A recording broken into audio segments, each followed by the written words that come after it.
Let's move on to Ukraine. So this is something which we have been following, and it actually could be an incredibly important development. So there have been movements out in Ukraine between Russia, tensions. This is long simmering stuff, obviously, with the Civil War and the color revolutions and all the stuff that broke out back in the 2010s under Barack Obama. Simmering debates here in Washington. Should you arm the Ukrainians or not?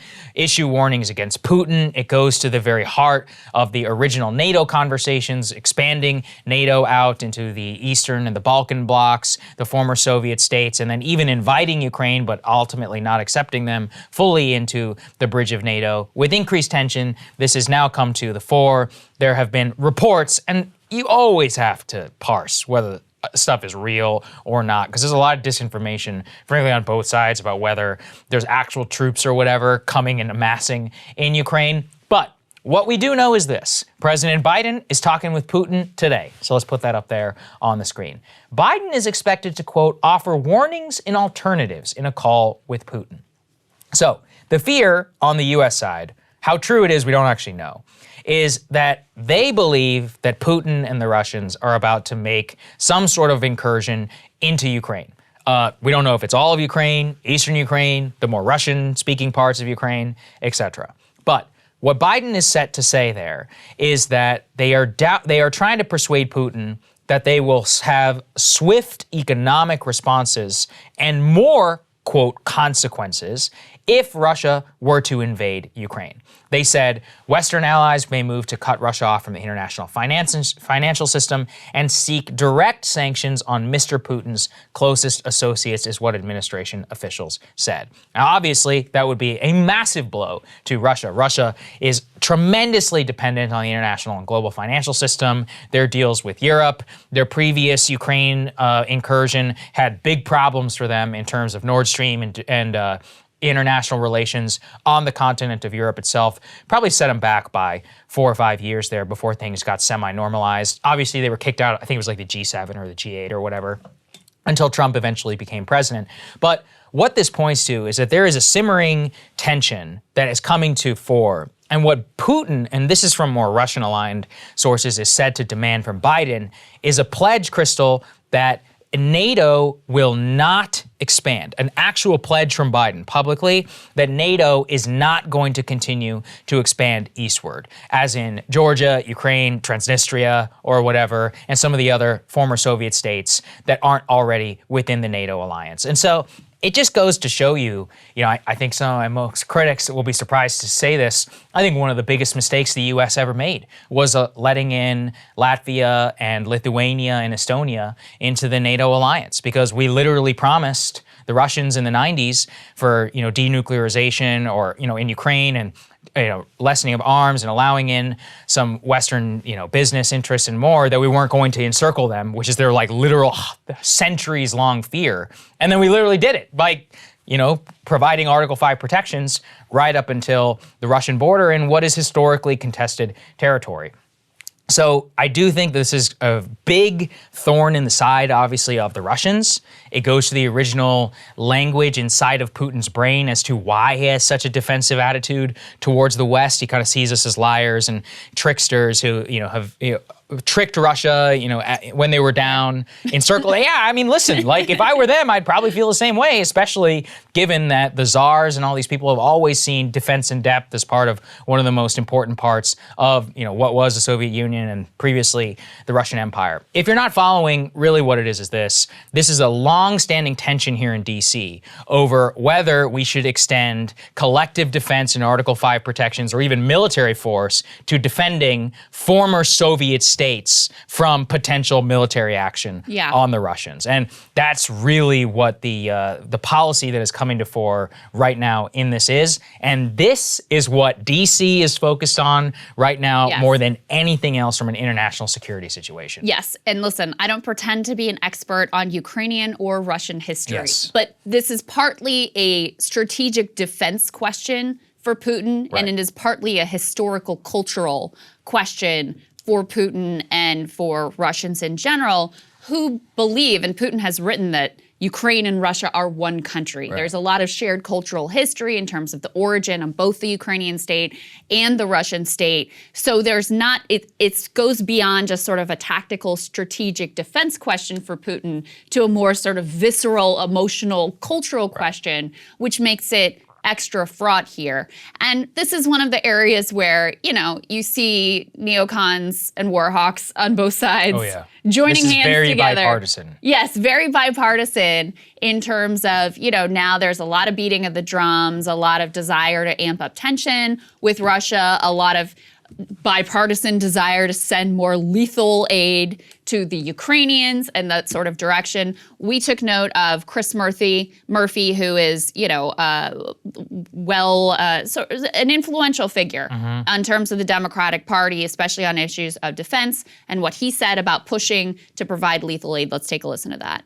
Well, right now we have an amendment on the floor of the Senate that would dramatically increase the amount of lethal aid. I support it. Republicans right now in the Senate are blocking that amendment from being considered. In addition, Republicans are blocking our ambassadors from being confirmed, in particular to the EU, where a lot of this work will be done to try to bring our allies together. So we've got to get our Republican colleagues to understand this is the threat that many of us believe it to be. Senator Chris. So again, calling it a threat and more. One of the most influential essays that I ever read was actually in graduate school by Stephen Walt, and it's called "Would You Die for That Country?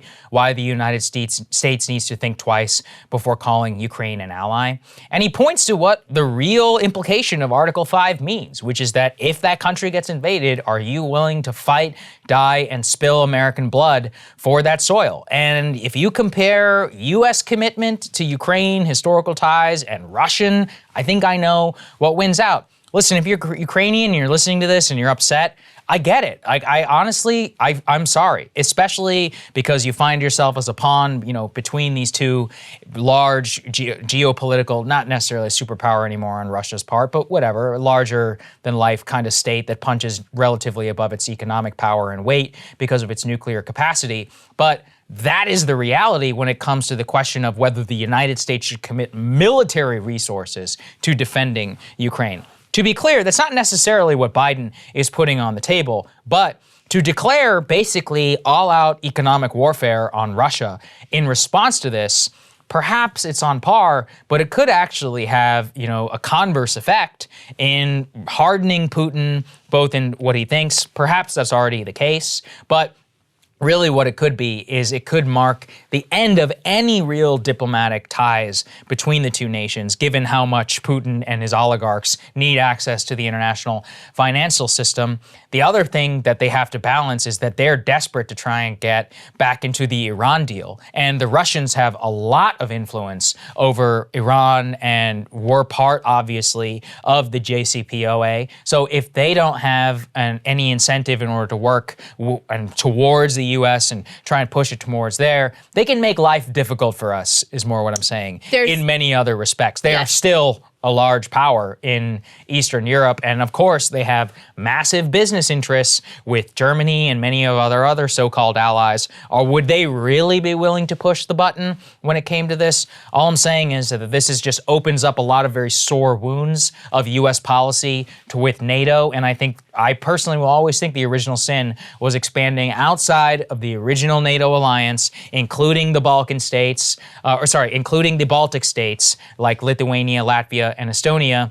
I understand, I've been to those countries, they're beautiful places, but extending Article 5 protection to them, in my opinion, was a bridge too far and actually put us on the road to the type of confrontation we're at right now. There's a couple of other pieces there. It's not just the Iran nuclear deal, as you alluded to, but also the U.S. really wants to work with Russia on climate change, which, I certainly consider to be a top priority, and Russia has lots of oil and natural gas. They're a petro state. That's all. Right. So this is very significant, getting them to play ball on climate change. There's another thing that's kind of interesting that I was reading about, which is that Putin's very aggressive and militaristic posture towards Ukraine has really, in a sense, backfired for him as well, because the support for joining NATO among Ukrainians rose from 14% in 2012 to a majority, 54% now. So his position and posturing and annexing of Crimea that has also backfired in terms of, public sentiment. Whereas before they were like, no, we're good without NATO. Now there's a majority of the population that does, in fact, want to join NATO. The last thing we can put here is in terms of the sort of saber rattling and the escalating tensions. There are reports that Russia has, we can put this tear sheet up on the screen, this is from the Military Times, reports that Russia has more than 92,000 troops amassed around Ukraine's borders. There are estimates from the US intelligence that it could go up to as much as 175,000 by January.